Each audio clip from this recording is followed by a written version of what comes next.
On commence à voir que le printemps arrive. On commence à se voir. J'avais envie de vous raconter un conte ce matin, un petit conte qui a quelques connotations introspectives à l'intérieur et qui offre de très belles, une très bonne chute, un très bon sens sur la fin. Donc je vous invite à écouter. Le fermier, son cheval et son fils. C'est l'histoire d'un fermier et son fils qui habitent dans un petit coin où ils sont vraiment bien installés.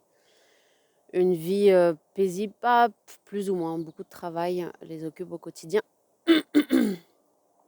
Et ils s'occupent justement à travailler, à se nourrir. Et ils ont ce point qu'ils ont une ferme qui dispose d'un puits qui favorise les cultures, puisque l'eau est une ressource relativement rare là où ils sont.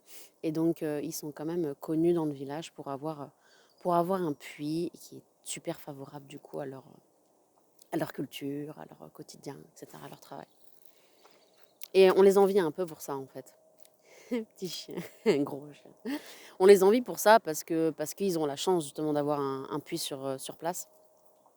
Et on leur dit beaucoup ah, vous avez de la chance, vraiment, vraiment. Et le fermier, il dit je sais pas. Et le temps passe, et puis cette réputation justement d'avoir une, un bon emplacement avec un puits qui leur est favorable, passe, et puis un jour on vient les voler justement parce qu'on estime qu'ils sont riches. Cette réputation leur a fait du tort, et tout le village vient les voir et dit vous avez vraiment, enfin c'est vraiment dommage ce qui s'est passé, vraiment c'est honteux, c'est et le fermier il répond bah je sais pas. Et puis le temps passe, et puis un jour un marchand arrive, à dos de cheval, à dos de mulet. Il arrive, et puis il voit en fait qu'ils ont tout perdu. Ils ont tout perdu, ce fermier et son fils. Et puis, étant donné qu'il voyage avec quand même pas mal de cargaisons et qu'il avait plusieurs mulets avec lui pour pouvoir porter justement ces marchandises, il décide de leur offrir un mulet. Et génial. Et le village vient les voir et dit oh là là, qu'est-ce que c'est formidable! C'est vraiment une opportunité. Oh, c'est vraiment top. Et le fermier, pas triste, rien, juste, voilà, je sais pas. Et puis, un jour, ils perdent leur mulet, il disparaît. Du jour au lendemain, plus de mulet. Incompréhensible, on se demande ce qui s'est passé. Des interrogations, des questionnements. Et puis, bon, bah, ils se font une raison, hein, ils ont plus de mulet, ils ont plus de mulet. Donc, bon, ils avaient déjà bien repris la culture, ils continuent leur boulot, et puis ils font sang. Et le village, ils viennent à eux désolés, vraiment. Et puis tout le monde, les hommes, les femmes, les enfants, ils trouvent que l'histoire est quand même dommage, quoi. Ils ont eu la chance d'avoir un mulet, puis là, disparaît du jour au lendemain, on ne comprend pas la raison. Il s'est échappé, son licol a cédé, enfin bref, voilà. Et donc voilà. Et une fois de plus, le fermier dit, je sais pas si c'est une malchance, si c'est un coup du sort, si c'est négatif. Et puis,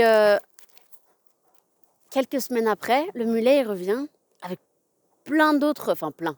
Il revient avec 2-3 mulets. En fait, il est tombé sur une horde sauvage et puis il les a ramenés avec eux. Incroyable. Du coup, ils apprennent à les dresser et ils se retrouvent avec plusieurs mulets. Pas des mulets en l'occurrence puisque c'est sauvage. Enfin, mais voilà, mais ils reviennent avec des chevaux sauvages. Donc fabuleux. Ils continuent l'exploitation et puis ils peuvent encore plus travailler. Enfin, en tout cas, ça facilite leur travail. Enfin, top. Le village, il est complètement abasourdi. Enfin, il dit mais c'est pas croyable. Enfin, vous avez mais enfin c'est formidable ce qui vous arrive, quoi.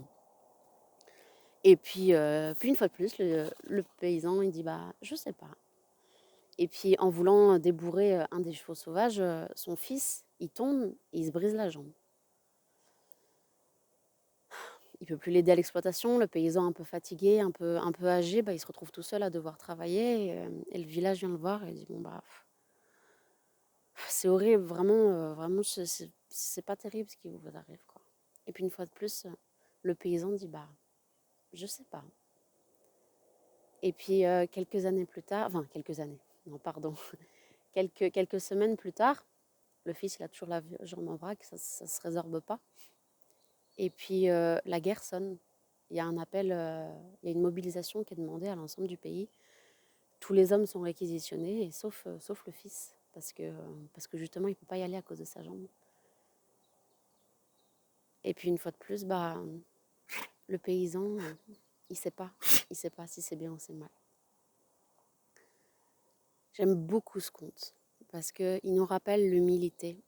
Il nous rappelle notre place dans ce grand schéma au-dessus de notre tête, sur le fait qu'on ne sait pas.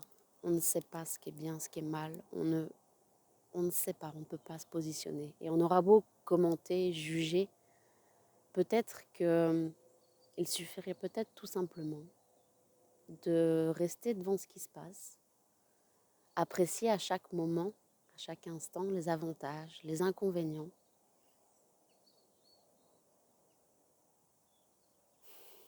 et rester face à ça.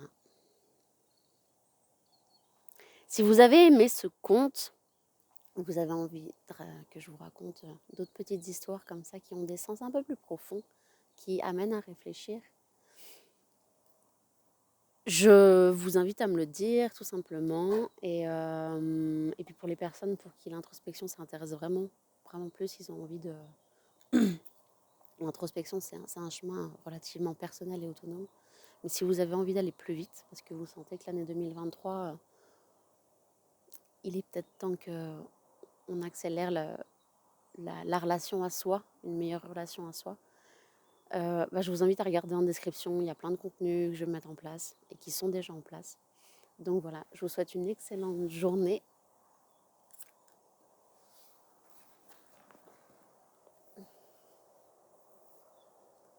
et eux aussi.